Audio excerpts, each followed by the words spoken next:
ನಾಟ್ಯ ಸ್ಪರ್ಧೆಯಲ್ಲಿ ಗೆಲುವು ನಮ್ಮದಾಗಬೇಕು ಅಂತಾದ್ರೆ ನಿರ್ಣಾಯಕರು ನಮ್ಮವರಾಗಿರ್ಬೇಕು.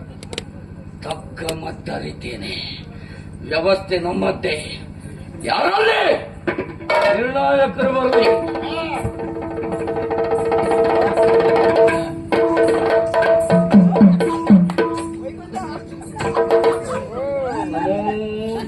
ಮತ್ತೆ ನಮಸ್ಕಾರಗಳು. ನಮಸ್ಕಾರ ಸ್ವಾಮಿ.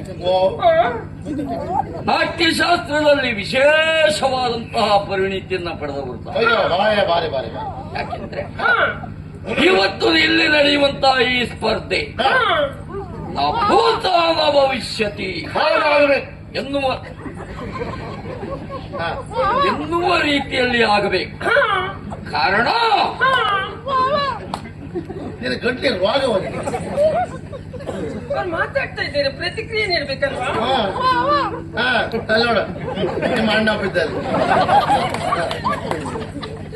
ಮಹಾರಾಣಿಯೇ ಸ್ವತಃ ನಾಟ್ಯ ಸ್ಪರ್ಧೆಯಲ್ಲಿ ಸ್ಪರ್ಧಿಸ್ತಾ ಇದ್ದ. ನಮಗೂ ಆಶ್ಚರ್ಯ ಅದೇ. ಸಾಮಾನ್ಯ ಜನರ ನಾಟ್ಯ ಸ್ಪರ್ಧೆ ಅಲ್ಲ, ಸ್ವತಃ ನಾಡಿನ ಮಹಾರಾಣಿಯವರೇ ಬಂದು ನಿಂತಿದ್ದಾರೆ ಅಂತ ಆದ್ರೆ ನಿರ್ಣಾಯಕರು ಹಾಗೆ ಇರಬೇಕಲ್ಲ. ಆ ನಿಟ್ಟಿನಲ್ಲಿ ಸಮಾಧಾನ ಆಯ್ತು. ನಮ್ಮನ್ನು ನೀವು ಆಯ್ಕೆ ಮಾಡಿದ್ದೀರಿ. ನಿಮ್ಮ ಮಾತನುಗುಣವಾಗಿ ನಾವು ಬಂದವರು. ನಿಮ್ಮನ್ನೇ ಆಯ್ಕೆ ಮಾಡುವುದಕ್ಕೂ ಬಲವಾದ ಕಾರಣ. ಏನು ಕಾರಣ? ನಾಟ್ಯ ಸ್ಪರ್ಧೆ ವಿಶೇಷವಾಗಿ ನಡೀತದೆ. ತೀರ್ಪು ಸರಿಯಾಗಿರ್ಬೇಕಲ್ಲ. ತೀರ್ಪು ಕೊಡುವವರು ನಾವೇ ಅಲ್ವಾ? ಹಾಗಾಗಿ ನಿಮ್ಮನ್ನೇ ಆಯ್ಕೆ ಮಾಡಿಕೊಂಡ. ತೀರ್ಪು ಸರಿ ಕೊಡ್ಬೇಕು. ಯಾವ್ದು ತೀರ್ಪು? ಸ್ವಾಮಿ, ಇಲ್ಲೊಂದು ಸಣ್ಣ ಸಮಸ್ಯೆ. ಸಣ್ಣ ದೊಡ್ಡದೇ ಉಂಟು ನಂಗೆ ಹೇಳಿದೆವು. ಈಗ ನೀವು ನನಗೆ ಪರಿಚಿತರಾದರೂ ಕೂಡ ಉಳಿದವರಿಗೆ ನಿಮ್ಮ ಪರಿಚಯ ಇಲ್ವಲ್ಲ. ಇಲ್ಲ. ಹಾಗಾಗಿ ನಿಮ್ಮ ಪರಿಚಯವನ್ನ ನೀವೇ ಮಾಡಿಕೊಂಡ್ರೆ ಬಹಳ ಒಳ್ಳೇದಲ್ವಾ? ಖಂಡಿತ. ನನ್ನ ಹೆಸರು ಮೂರ್ತಿ ಅಂತ. ಬರೀ ಮೂರ್ತಿ ಅಲ್ಲ, ನಾಟ್ಯಾಚಾರ್ಯ. ಮೂರ್ತಿ ಅಂದ್ರೆ ನಾನು. ಹೌದು. ಇವಳು ನಾಟ್ಯ ರಾಣಿ. ಹೌದು. ಮೂರ್ಖಿ. ಹೌದು. ಕಿತ್ತೂರ ಕಿರಿರಾಣಿ ಕಿನ್ನರಿ ಮೂರ್ತಿ. ಮೂರು ಕೀ ಸೇರಿದ್ರಿಂದ ಇದು ಮೂರ್ಖಿ. ಕಿತ್ತೂರು ನಾಟ್ಯ ರಾಣಿ ಆಗಿದೆ. ಕ್ರಮವೂ ಉಂಟು, ಆದ್ರೆ ಒಟ್ಟರಸ ನಾಟ್ಯ ಅಲ್ಲ. ನಾನು ಒಂದೇ ಮಾತಾಡ್ತೇನೆ, ನವರಸಗಳು ಬರ್ಬೇಕು. ಹೌದಾ? ಹೌದು. ನಾಟ್ಯಕ್ಕೆ ಎಷ್ಟು ರಸ? 6 ರಸ. 6 ರಸ ಇರುವುದು ಊಟದಲ್ಲಿ, ನಾಟ್ಯದಲ್ಲ. ಮತ್ತೆ ಎಷ್ಟು ರಸ? 9 ರಸ, ನವರಸ. 90 ರಸವೇ? ನಿನಗೆ 90 ನೀನು ಪದಲ್ಲ. ನವರಸ ಅದರಲ್ಲಿ ಕ್ರಮ ಹೀಗೆ: 6 ರಸಗಳನ್ನ ಇಬ್ಬರು ಸೇರಿ ಮಾಡ್ಬೇಕು.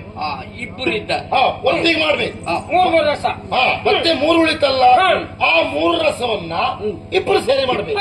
1.5 ರಸ. 1.5 ರಸ ಅದು ನಿಮ್ಗೆ ಅವನಿಗೆ ದಿವಸ 1.5 ಹಾಗೆ ಮಾಡ್ಬೇಕು. ಹಾಗೆ ಹಂಚಿಕೊಂಡು ಮಾಡ್ಬೇಕು. ಒಟ್ಟಿಗೆ 9 ರಸಗಳು ಬರ್ಬೇಕು. ಸಿದ್ಧತೆ ಎಲ್ಲ ಸರಿಯಾಗಿ ಆಗಿದೆ. ಸಂತಾಳುಗಳು ಬರ್ಬೇಕು. ಮಹಾರಾಜರು ಬರ್ಬೇಕು.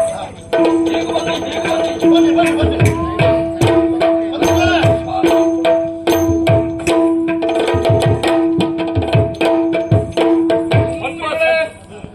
ಬಹಳ ಕಾಲದ ಮೇಲೆ ಈ ನಾಡಿನ ಪೀಠದಲ್ಲಿ ಏರುವಂತಹ ಯೋಗ ನಮ್ಮ ಪಾಲಿಗೆ ಒದಗಿ ಬಂದಿದೆ. ಬಹಳ ಕಾಲ ಆಯ್ತು ನಿಮ್ಮನ್ನು ನೋಡದೆ. ಏನು ಮಾಡೋಣ?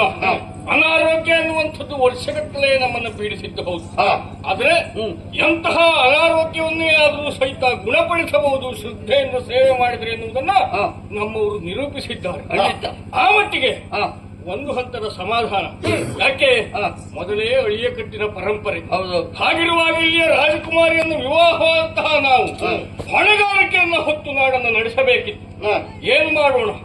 ನಮ್ಮಿಂದ ಅದು ಸಾಧ್ಯವಾದಂತಹ ಸಮಯದಲ್ಲಿ ನಮ್ಮ ಮನೆಯಾದಂತಹ ಚಂದ್ರ ಕಲ್ಯಾಣಿ ಪುರುಷರ ಆಳ್ವಿಕೆಗೆ ಸ್ವಲ್ಪವೂ ಕುಂದಬಾರದ ರೀತಿಯಲ್ಲಿ ನಾಡನ್ನು ಪಾಲಿಸಿಕೊಂಡು ಬಂದಿದ್ದಾಳೆ ಎಂಬಂತಹ ಸಮಾಧಾನ ನನ್ನದು. ಏನೇ ಇದ್ರು ಬಹಳ ಕಾಲದ ನಂತರ ಓಲಗಕ್ಕೆ ಬಂದವರು ತಾವು. ಜೊತೆಗೆ ಇವತ್ತು ವಿಶೇಷವಾಗಿ ಆಸ್ಥಾನಕ್ಕೊಂದು ಕಳೆ ಸೇರಿರುವಂತಹ ಸಭಾಸದರನ್ನೆಲ್ಲ ಕಂಡಾಗ ಹಾ. ಮನಸ್ಸಿಗೆ ಸಂತೋಷವಾಗ್ತದೆ. ಸರಿ. ಯಾಕಂದ್ರೆ ಇಂತಹ ಸಭೆಯನ್ನು ನೋಡಿಯೂ ಬಹಳ ಕಾಲ ಆಗಿತ್ತಲ್ಲ. ಹೌದು. ಮತ್ತೊಂದು ವಿಶೇಷ ಏನು, ಹಾ. ನಾವು ಕೊಡುವಂತಹ ಈ ದಿವಸವೇ ಹಾ. ನನ್ನ ಮಡದಿಯೂ ಕೂಡ ನಾಟ್ಯ ಸ್ಪರ್ಧೆಯಲ್ಲಿ ಭಾಗವಹಿಸ್ತಾ ಇದ್ದಾಳಲ್ಲ. ಅದೇ ನಮ್ಮ ಯೋಗ. ಅವಳ ನಾಟ್ಯ ನೋಡಿ ಎಷ್ಟು ವರ್ಷ ಆಗಿತ್ತು. ಹಾ. ಸಿದ್ಧತೆ ಆಗಿದೆಯಂತೆ ಅಲ್ವಾ? ನೀವು ಪೀಠವನ್ನು ಯಾರಿ ಸರಿ